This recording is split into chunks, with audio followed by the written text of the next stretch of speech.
Hey, this is John Bahali from Dragulator with John and John with America's Next Drag Superstore. Hey, girl. Hi, girl. Congratulations. Congratulations. Thank you so much, John. What was going through your head on the runway when Ru announced your name? And you kind of almost like broke down for a second or had a moment. You know, it had been weeks and weeks of us just working and toiling over, this entire process of being in a competition. There was so much tension and deprivation, really, because we weren't allowed to have our cell phones and there's no communication with the outside world, and it was finally coming to an end. And to hear the words, I mean, it actually, every time I actually think about it, it brings a little bit of a tear to my eye because you kind of relive it every time you talk about it. Do you think your win is going to be considered controversial? I think it will be controversial, and you know what, I don't mind a little controversy. I think it's really important. I think a lot of great artists have brought on a lot of controversy. Well, why would it be controversial? What do you think people's fuss is?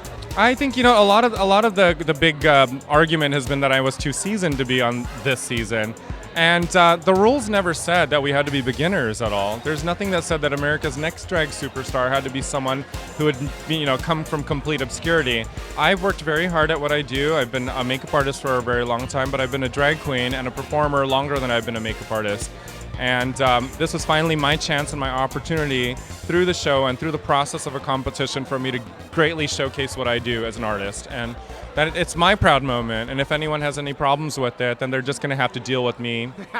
Now, when you started doing drag, would you ever imagine there'd be this TV show and that you would be on it and win it? Not at all. Not at all. I still have a photo of myself in, I would say, 1993 or 94. And my brows were about as thick as my thumbs.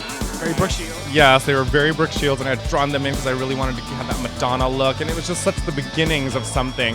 It was like a seed being planted, and to see what the plant has grown into today, I'm very proud of myself, and I have no shame in what I do and where I've been. So through this opportunity, I would like to share all of my different experiences with a lot of the younger generation. There's a bunch of new young queens coming out there and little crazy butch freaks and whatever you want to call it, they're all out there, and I would love to be that sort of like beacon or somebody that they can sort of look up to and kind of get an idea or a reference from.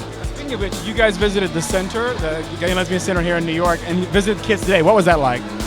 It was amazing. It was really cool. It was about 75 kids who are really eager to see a bunch of crazy queens come in there and entertain and get to hang out for a little bit. But it really kind of, it really brought everything into like a reality for me. Like this is really the role that I kind of need to play at this point, is to be that rebellious role model and tell them that you can be a freak, you can express yourself, you can say whatever it is that you want to say to show who it is that you are inside.